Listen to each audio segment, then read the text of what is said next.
تحریک طالبان پاکستان، جسے ہم نے ڈیفنکٹ جی مخالدم قرار دیا ہوا ہے ظاہر ہے ٹیررزم کے چارجز کے اوپر، تو ٹی ٹی پی کا جو دائرہ اختیار ہے وہ خالی قبائلی علاقہ جات تو نہیں ہے نا، وہ تو انٹائر پاکستان ہے. اور پچھلے دنوں ٹی ٹی پی نے اپنی ریسٹرکچرنگ بھی کی تھی، مختلف علاقوں کے گورنرز لگائے تھے. اس بارے میں آپ مجھ سے زیادہ جانتے ہیں. تو وہ جو گورنرز آئے تعینات کیے گئے تھے افغان طالبان کی طرز کے سسٹم کو یہاں پہ نافذ کیا گیا تھا، اس کا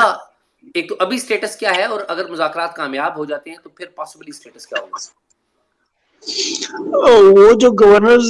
تعینات کیے گئے تھے، پہلا جو ان کا جو نظام تھا وہ انہوں نے دوبارہ اس پہ نظر ثانی کی، اور ان کا جو تنظیمی سیٹ اپ تھا یا تنظیمی سٹرکچر تھا اسے مکمل طور پر افغان طالبان کے طرز پر وہ انہوں نے کر دیا ہے. کیونکہ جب ٹی ٹی پی کے اندر اختلاف پیدا ہوا تھا تو اس کا مین جو ریزن تھا وہ یہ تھا کہ ٹی ٹی پی کے جو کمانڈر تھے عمر خالد خراسانی صاحب، وہ چاہ رہے تھے کہ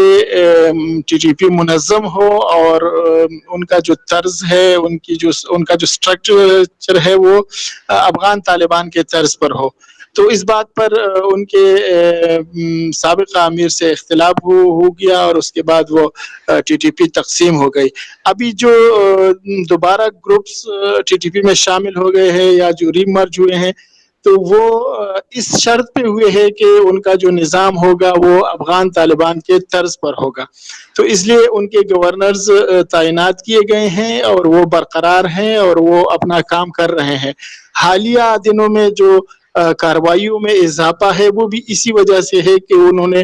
اپنے نظام کو دوبارہ ترتیب دیا ہے اور گروپس کو آزادی دی ہے کہ وہ کسی کے ساتھ بھی کام کرے تو وہ کرنا چاہیں تو وہ کر سکتے ہیں. تو اس وجہ سے یہاں پر اضافہ ہوا ہے قبائلی علاقوں میں فورسز کے اوپر. تو جب اگر مذاکرات ہوتے ہیں، مذاکرات میں نے جو پہلے بتایا کہ اگر ٹی ٹی پی کے شرائط مانے جاتے ہیں تو ٹی ٹی پی اپنا سیٹ اپ وجود برقرار رکھنا چاہیے کسی نہ کسی شکل میں. شاید وہ قبائلی علاقوں تک محدود ہو، شاید وہ باقی ملک میں کسی اور صورت میں کسی اور شکل میں ہو، لیکن ٹی ٹی پی کی کوشش جی ہوگی اگر ٹی ٹی پی کے چھتری تلے نہ وہ اپنا سیٹ اپ برقرار رکھے.